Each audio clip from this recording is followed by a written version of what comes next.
In terms of, we're talking about returning to the Tao. There's a major idea and concept in Taoism called day. So tell me if I'm wrong here.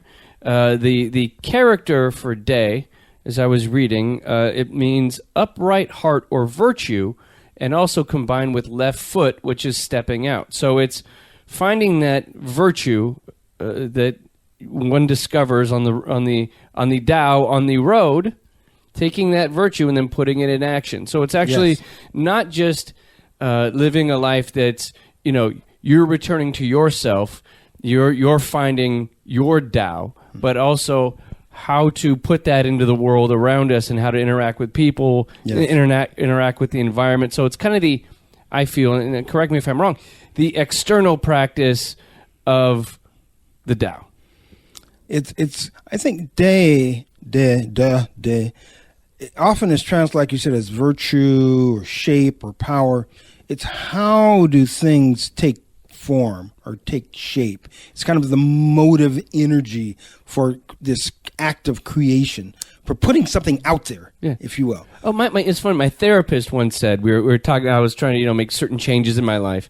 And he was like, you have the thoughts, right? You have almost like the Tao or whatever of something, but you don't have any fuel behind it or motivation or emotions in order to enact what you're thinking mentally. Yes. You're all in your head. Yes. So it's not actually, you're not getting anything done or fixing anything or changing anything because you don't have that energy behind it. So could the day be kind of that animating energy behind the framework of the Tao? Exactly. Get me right. Yeah. It's that energy that allows things to become what they are. Okay. Often we might even know kind of what to do or how things should be done, but if we don't have the mechanism for actually putting it into play and into place, it doesn't happen. Right. So things remain kind of in this nebulous, unresolved, unmanifested state.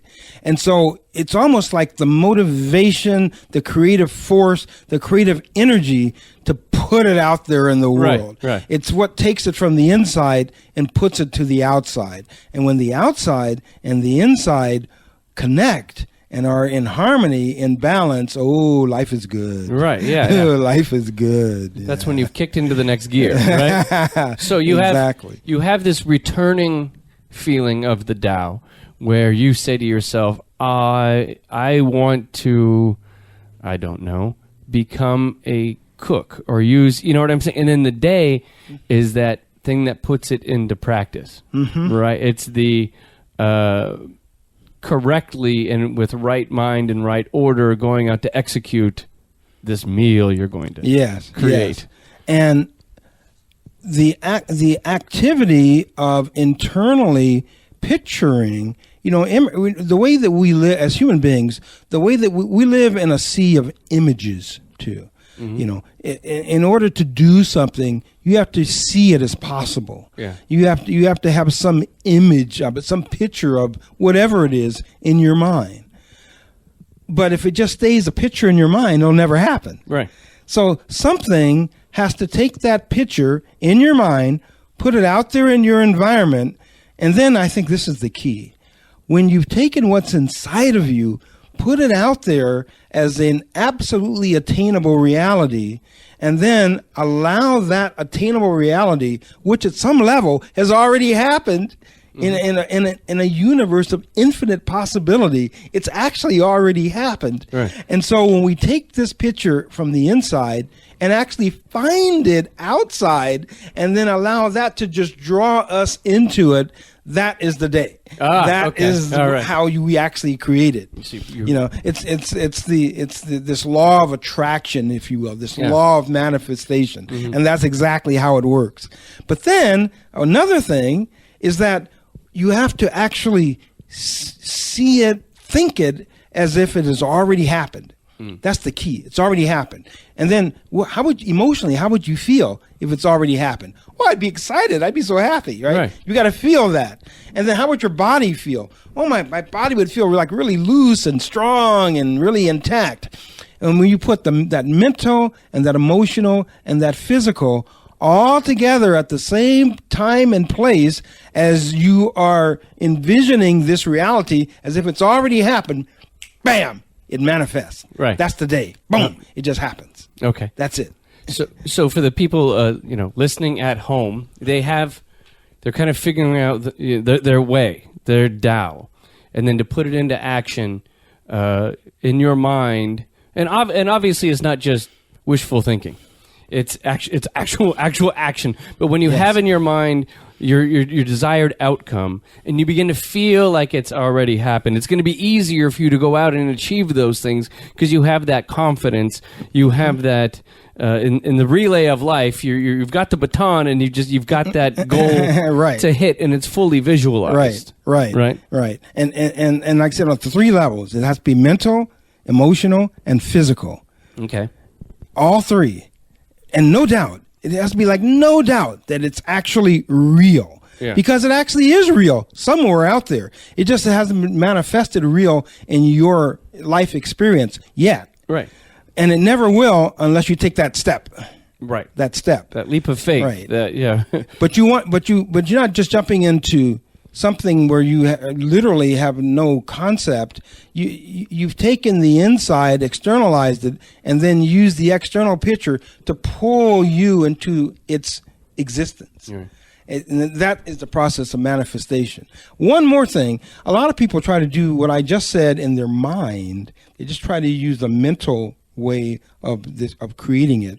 That does work, but unfortunately, because our minds are polarized, what you create, you will also create in the unconscious something that will uncreate it. Oh. Okay, and you'll get backlash. Okay, you'll get sabotaged somehow. Right. However, if we go to an actual more powerful creative place, the heart. Mm-hmm.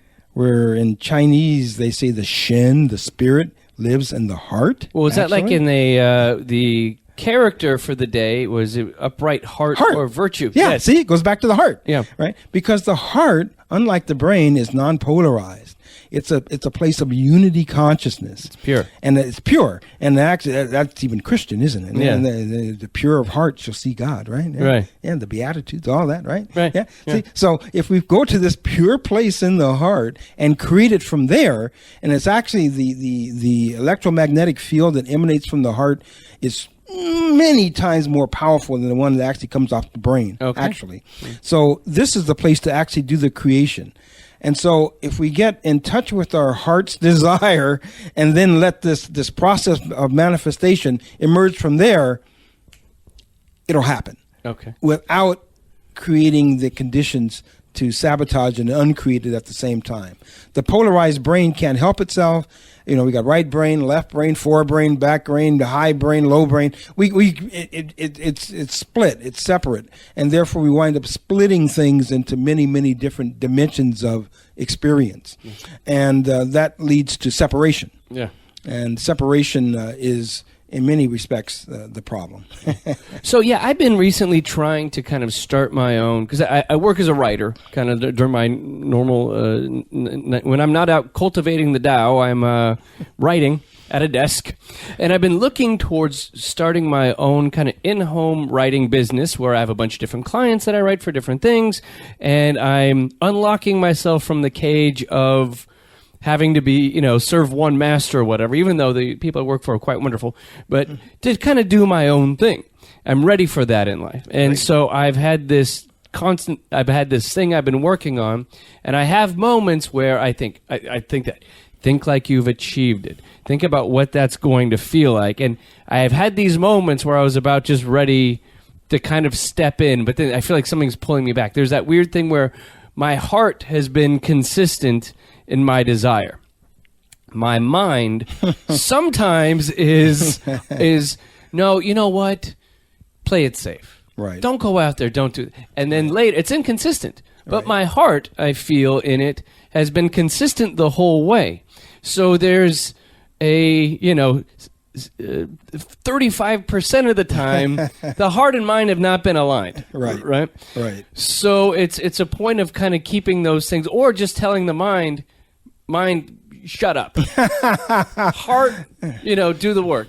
And ultimately, what you just said is actually something very profound. Oh, okay. Which is that the heart and the mind need to connect. Mm-hmm. Usually, the average person, certainly here in the West, the mind is dominating most of the time. Mm-hmm. The logical left brain is pretty much the boss, right? Right. In charge. Yeah. Oh, yeah. So now we're trying to find this whole new way of existing and being, getting in touch with this unified consciousness of the heart. Now, the heart has, you might say there's two heart feels. One is the emotional heart, right? And we're all familiar with the emotional heart, right? All the passions, the jealousy, the envy, the anger, the fear, right? Yeah. It's not that. That's where you want to be coming from. There's a deeper place in the heart that's usually only found in certain types of meditation, by the way. That's another reason why meditation matters, right? And so when we find this other place, so-called sacred space of the heart, or the tiny space of the heart, it's an actual physical place in the heart. But we actually have to move to that place and experience that as a real entity, a real space. In there is everything.